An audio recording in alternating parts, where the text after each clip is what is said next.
Assalamualaikum warahmatullahi wabarakatuh.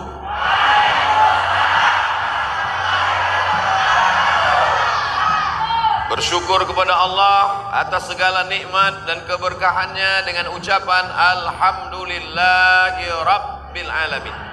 Berselawat kepada Nabi dengan ucapan Allahumma salli ala Sayyidina Muhammad wa ala alihi wa sahbihi wa barik wa salim. Mohon izin Kiai, mohon izin para Bapak Ibu Majelis Guru.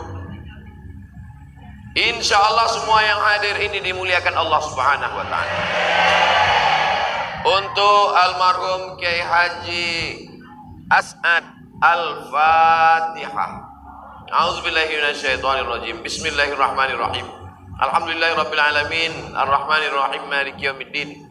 Iyyaka na'budu wa iyyaka nasta'in, ihdinas siratal mustaqim. Siratal ladzina an'amta 'alaihim ghairil maghdubi 'alaihim waladdallin. Amin. Kira-kira kalau ada undangan makan daging kambing, semua bisa datang tidak? Tak jelas jawabannya. Saya ulang sekali lagi. Kalau ada undangan makan daging kambing, semua bisa datang nggak? Ada yang bisa, ada yang tidak. Kenapa tidak bisa datang? Karena dia kena penyakit jantung koroner.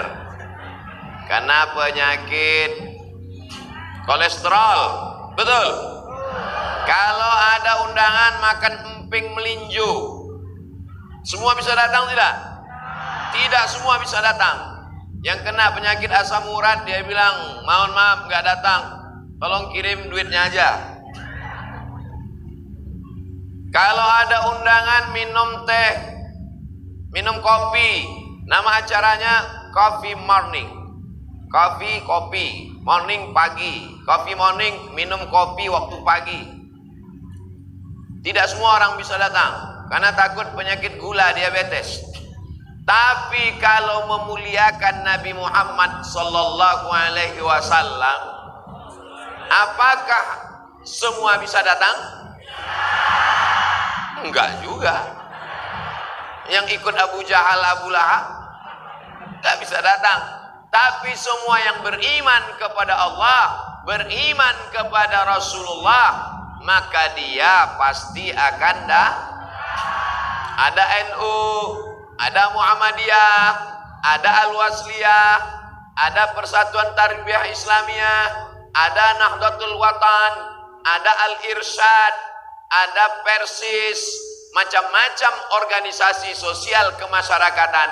Tapi ada satu titik temu persamaan, sama-sama asyhadu an la ilaha illallah wa asyhadu anna muhammadan. Maka maulid inilah titik temu kita. Makanya siang ini saya yakin dan percaya ini yang hadir ini semuanya umat Nabi Muhammad sallallahu alaihi wasallam. Macam-macam, ada laki-laki, ada perempuan, ada yang besar, ada yang kecil, ada yang gemuk, ada yang kurus. Wajah tak bisa saya lihat karena pakai masker. Ada yang lapar, ada yang udah makan. Yang udah makan siapa? Saya. Udah makan ikan haruan tadi. Tapi insya Allah semuanya akan mendapat syafaat Nabi Muhammad sallallahu alaihi wasallam. Dari mulai pertama saya datang sampai makan, foto-foto, adik-adik hadrah menyambut terus. Saya beberapa kali acara maulid, lama itu hadrah nggak berhenti-berhenti. Begitu saya sampai ke dalam masjid, ternyata flash disk, nggak ada orangnya. Jadi tadi saya mohon maaf Kiai sempat suuzon juga. Itu kok hadrahnya nggak berhenti-berhenti. Saya sangka tadi CD, ternyata asli manusia. Orang-orang soleh semuanya. Ngapain pakai pukul-pukul hadrah, pukul gendang ini? Ada seorang perempuan, dia bernazar, nanti kalau Muhammad sallallahu alaihi wasallam menang perang, aku akan pukulkan gendang. Ternyata Nabi sallallahu alaihi wasallam menang.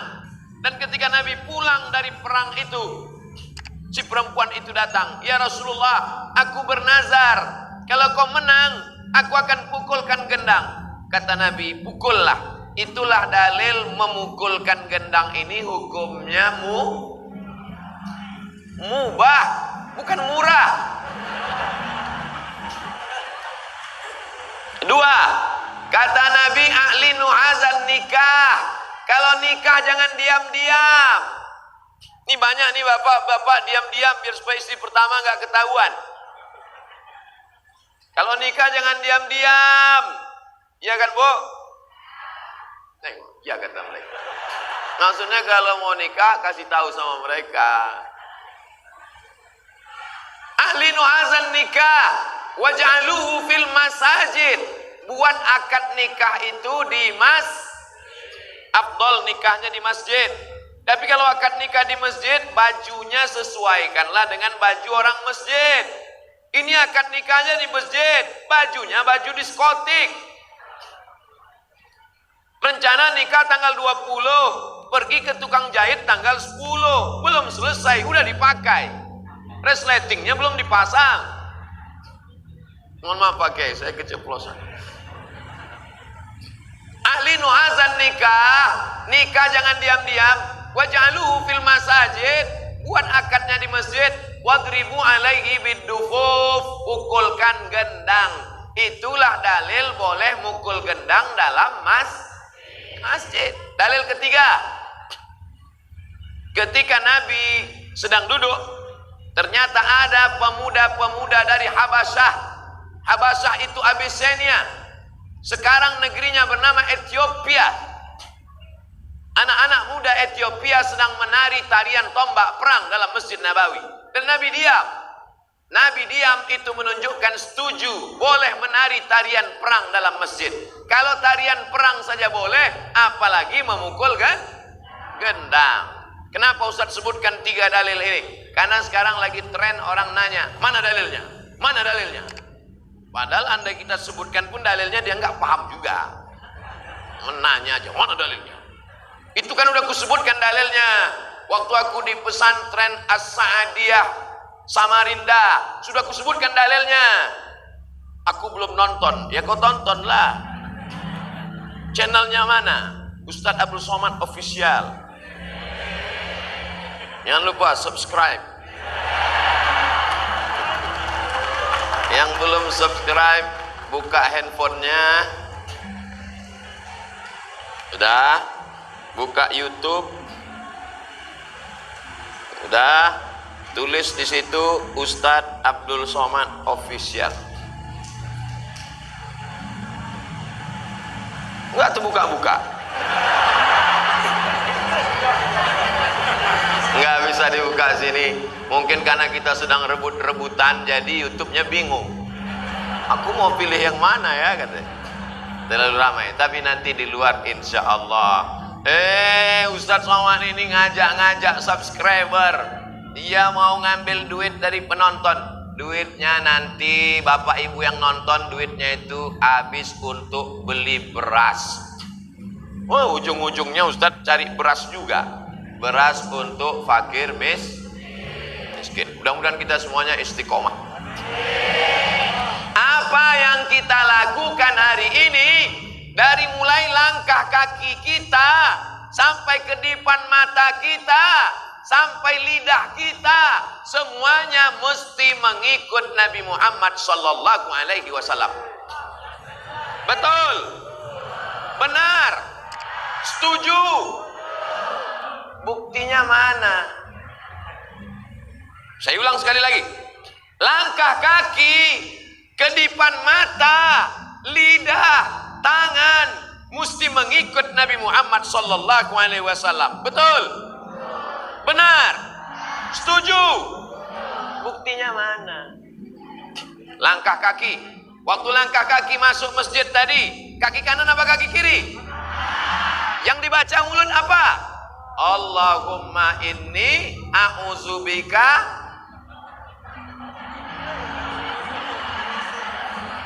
Berarti jamaahnya masih sadar.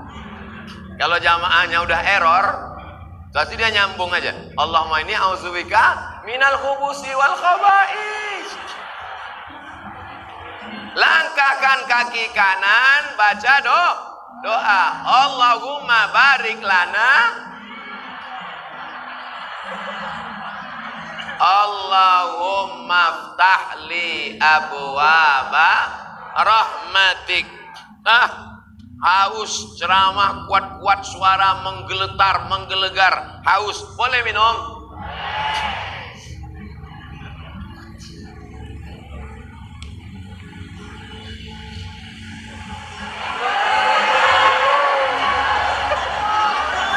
Nampak?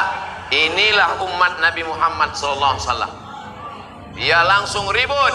Kenapa? Karena Abdul Somad tidak ikut Nabi Muhammad SAW. Kalau ikut bagaimana? La yasrabanna ahadukum qa'iman. Jangan minum berdiri. Idza syariba ahadukum falyasrab biyamini. Kalau minum pakai tangan kah? Tolong yang tadi rekamannya jangan sampai dipotong. Nanti buzer-buzer men-share Somad minum pakai tangan kiri sedang berdiri. Buzer itu bahasa Inggris, bahasa Arabnya syaiton. Tapi nanti jangan pas baca Quran dirubah. A'udzubillahi minal buzer. Kalau ada orang kerasukan setan, berarti itu diganggu buzer. Sampai mana tadi ceritanya? Langkah kaki ikut Nabi Muhammad, tangan kanan kiri ikut Nabi Muhammad SAW, mulut ikut Nabi Muhammad SAW, mata ikut Nabi. Mata lihat laki-laki. Ustadz dari tadi ngelihat perempuan terus. Saya udah tua, mata ini nggak begitu jelas. Ini saya ngelihat ke sana ini nggak bisa saya bedakan mana yang gadis, mana yang nenek-nenek.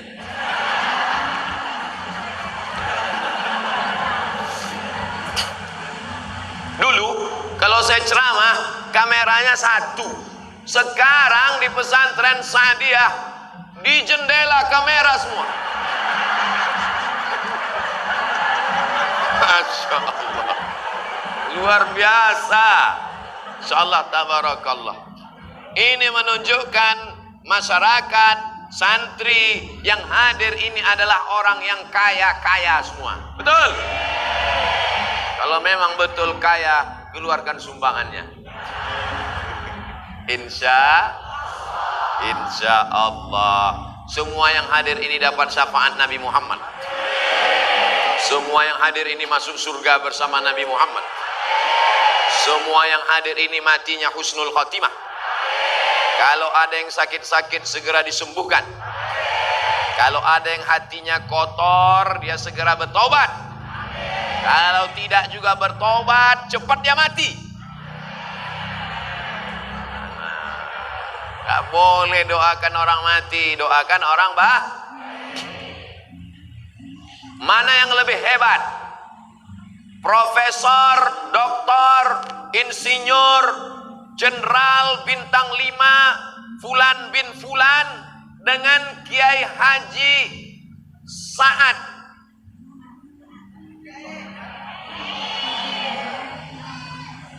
Almarhum Kiai Haji Sa'ad Ijan Saleh. Hebat tidak Kiai Sa'ad? Dari mana hebatnya Kiai Sa'ad? Kiai Sa'ad mau hidup sampai hari kiamat. Betul? Jamaah ini betul-betul aja. Betul kata Ustaz? Betul? Betul kan? Kiai Sa'ad udah meninggal kan? Tapi Kiai Sa'ad tetap hidup sampai hari kiamat. Mana buktinya? Buktinya hari ini semua kita yang ada di masjid ini, semua kita yang beramal soleh ini, pahala kita mengalir kepada almarhum Kiai Sa'ad. Ada hari ini orang hidup tapi pahalanya nggak jalan. Ada orang meninggal pahalanya jalan. Saya ulang sekali lagi, ada hari ini hidup di atas tanah, pahalanya nggak jalan. Tapi ada orang sudah meninggal, pahalanya jalan. Pilih mana? Mau hidup nggak jalan atau udah meninggal tetap jalan? Bingung. Semua yang hadir ini hidup dan pahalanya jalan. Tapi yang nongkrong-nongkrong di warung kopi nggak jelas ujung pangkalnya, ngobrol perkara yang tidak mendekatkan diri kepada Allah, maka amalnya orangnya hidup tapi nggak jalan. Kiai Sa'ad sudah meninggal dunia, pahalanya jalan apa nggak jalan? Berapa kali sehari jalan pahalanya? 24 hours guys, 24 jam. Karena santri di pesantren ini tetap belajar 24 jam, betul? Mana yang santri? Angkat tangan santri. Santri jawab jujur ya. Kalian belajar 24 jam? Enggak. Tadi katanya mereka tidak belajar 24 jam. Tapi alumni pesantren Sa'adiyah sudah menyebar ke seluruh dunia.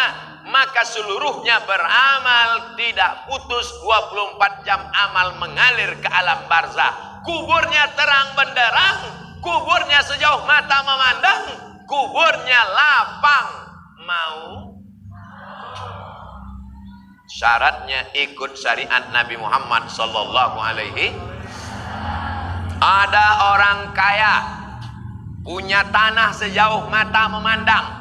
Mudah-mudahan Bapak Ibu lah orangnya. Amin. Kebun sawitnya 1000 hektar. Amin. Helikopternya 5. Amin.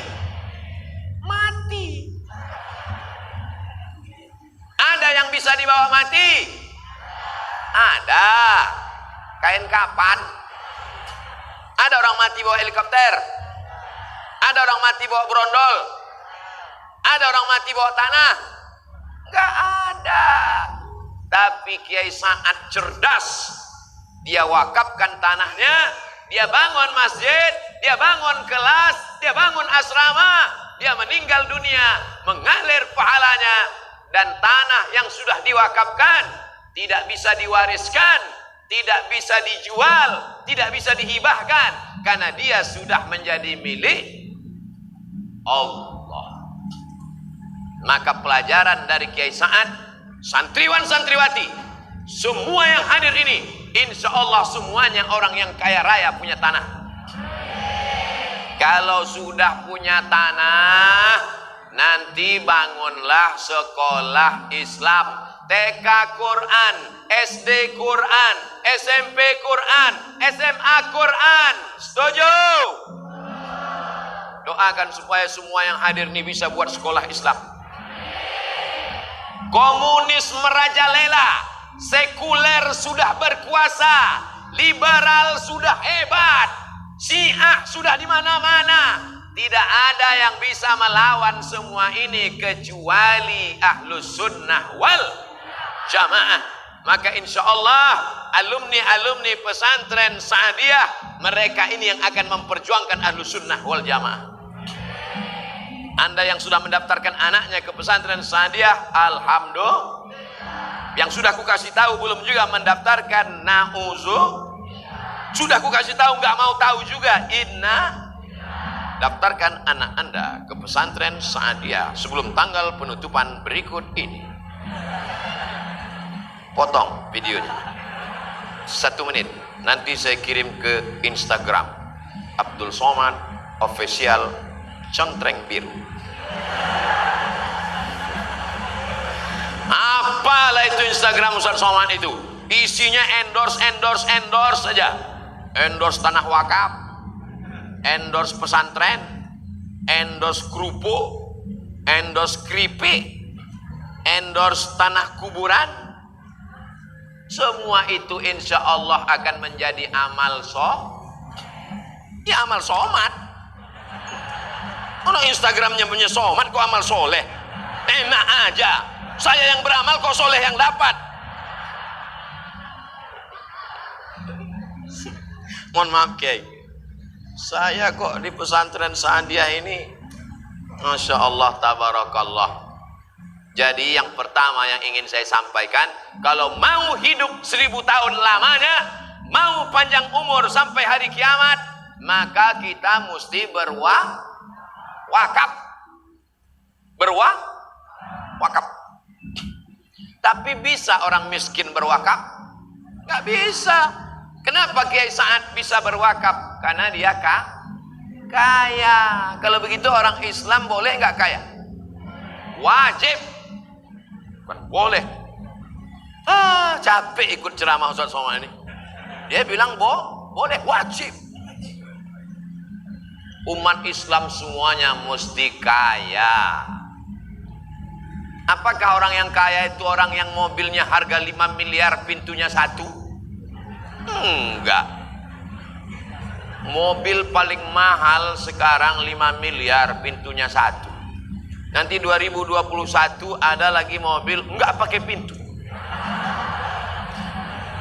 melompat aja dari atas macam truk sawit. Orang yang kaya adalah yang hartanya itu tidak masuk ke dalam hatinya. Itulah yang dicontohkan Kiai Sa'ad. Ini tanah seluas ini kalau dia mau jual, berapa hektar semua Kiai? 6 hektar guys. Sekarang orang kapling-kapling tanah berapa banyak, datanglah jamaah ngadu ke saya, Ustaz Somad, ente kenapa sedih Pak Ustaz? Sedih kenapa? Ayah saya meninggal. Ya ayah orang meninggal semua. Kenapa kau sedih? Kubur bapak saya sudah diambil developer Pak Ustaz. Sudah dibuat rumah di atasnya Pak Ustaz. Saking kan orang semangatnya mengambil tanah. Bahkan satu tanah itu bisa pemiliknya 5. Surat tanah tumpang tindih. Tapi Kiai Sa'ad bisa 6 hektar tanah dipakainya untuk agama Allah. Hebat apa tidak? Semuanya siap mau seperti Kiai Sa'ad. Semuanya mau seperti Kiai Sa'ad. Semuanya siap seperti Kiai Sa'ad. Yang punya tanah 6 hektar angkat tangan. Insya Allah. Kira-kira kalau ada orang punya tanah 6 hektar, bisa nggak dia berwakaf 6 hektar? Ya nggak bisa. Kalau 6 hektar diwakafkan 6 hektar, habis lah. Itu menunjukkan berarti tanah dia lebih banyak. Tanah sana, tanah sana, tanah sana. Ada orang di India tanahnya banyak. Siapa namanya? Tuan Takur. Mudah-mudahan semuanya jadi tuan tanah. Ini santri yang permisi sedang mengurus surat tanah. Nggak apa-apa. Kalau mau pipis boleh. Daripada kencing di masjid, nggak boleh. Saya ceramah tuh kadang keluar begitu aja dari mulut. Tak ada yang saya rencanakan. Mudah-mudahan anak kita tidak tersinggung dengan ucapan saya. Saya nasihatkan adik-adik. Saya bayangkan kalau mereka tadi nanti jadi presiden. Yang 2 tadi, satu jadi presiden, satu jadi wakil presiden. Aminkanlah. Kelihatan nggak setuju. Mereka jadi presiden, jadi wakil presiden tahun 2050. Sebagian ibu-ibu sudah meninggal. Saya masih hidup. Waktu itu mereka bicara di istana. Apa kata dia? Bapak wakil presiden, ya Pak Pres. Kita dulu waktu di pesantren Saadiah, waktu permisi pipis, dibilang Ustaz Somad ngurus surat tanah kan? Ya, ayo kita cari Ustaz Somad. Kita masukkan dia ke dalam penjara bawah tanah. Maka saya mohon maaf. Insya Allah selama saya tausiah nggak ada yang tersinggung kan? Saya ulang sekali lagi, selama saya tausiah nggak ada yang tersinggung kan? Alhamdulillah. Soalnya di beberapa tempat ada yang tersinggung, pulang meninggal.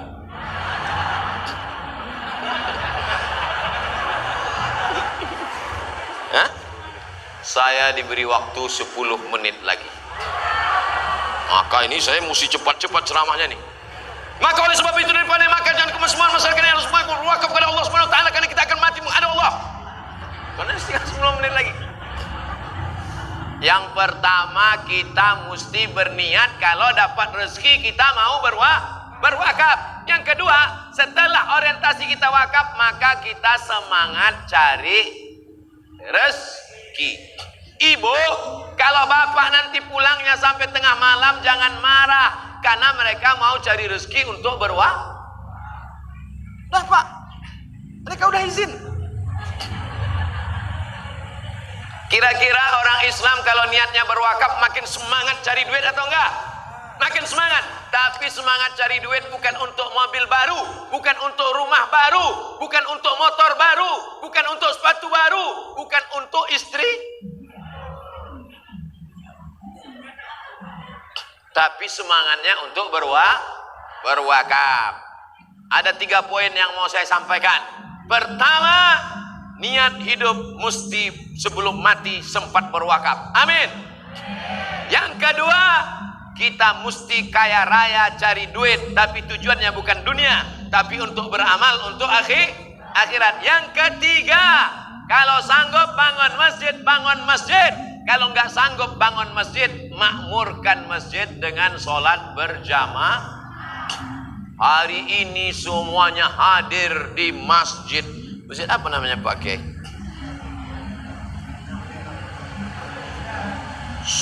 Semuanya hadir di masjid. Turun saya tadi langsung disambut oleh Paskas, pasukan amal soleh. Masuk ke dalam disambut sama anak-anak muda pakai jaket, biker subuhan Samarinda. Keluar habis makan, sebelah kanan polisi, sebelah kiri tentara. Takbir. Bayangkan, semua yang mau pura-pura gila langsung waras. Lihat, semua yang hadir, polisi, tentara, biker subuhan, Paskas, dan yang tak saya sebutkan nama kelompoknya, organisasinya, ormasnya, komunitasnya, satu persatu, tapi mereka tidak akan luput dari catatan malaikat. Betul? Nanti kalau pulang ada yang nanya, apa isi ceramah Ustadz Somad tadi? 3. Yang pertama, sebelum mati mesti berwakaf. Yang kedua, kita bisa berwakaf kalau kita kaya raya. Yang ketiga, kalau mampu bangun masjid, bangun masjid. Kalau belum mampu bangun masjid, makmurkan masjid dengan apa? Sholat berjamaah. Gimana supaya anak-anak mau ke masjid ramai? Siapkan telur ayam. Nih telur ayam. Saya tadi waktu duduk ngelihat ini terbayang waktu kecil. Saya dulu kemana aja mak saya pergi ikut. Saya anak pertama, adik saya 1 laki-laki, 2 cuman 1 saudara kandung. Kemana aja mak saya pergi ikut. Maulidan, solawatan, tahlilan, barzanjian, ikut. Mau ngejar apa? Telur ayam. Saya sangka tradisi telur ayam itu cuma ada di tempat kami di Sumatera. Rupanya sampai di Kalimantan tetap telur ayam. Alhamdulillah, nampaknya sepele. Bagi kalian ini telur ayam biasa, tapi bagi anak-anak, berapa anak-anak yang sudah nangis minta telur ayam? Telur ayam, mas. Telur ayam. Sabar, nanti akan dibagi telur ayam. Inilah yang akan menyelamatkan di hadapan Allah. Betul? Apa beda telur ayam ini dengan telur ayam yang ada di Sumatera? Ini telur ayam NKRI. Merah darahmu, putih tulangmu. Kau potong ayam itu, akan kau lihat merah putih di dalam. Darahnya merah, tulangnya putih. Kecuali ayam yang semuanya hitam. Namanya ayam cemani, bukan ayam Afrika. Sepele, remeh-temeh, tapi ini adalah amal yang luar biasa. Mudah-mudahan apa yang kita lakukan ini semuanya dapat pahala catatan amal soleh di sisi Allah. Mudah-mudahan para kiai kita, tuan guru kita panjang umur, sehat badan. Santriwan santriwati kita makin betah di pesantren, semangat sampai tamat kelas 6. Habis itu lanjutkan ke Kairo, Al Azhar, Mesir. Setelah itu pulang mengabdikan ilmunya ke Samarinda dan ke seluruh Republik Indonesia. Ala hazihin niyah wa kulli niyatin salihah.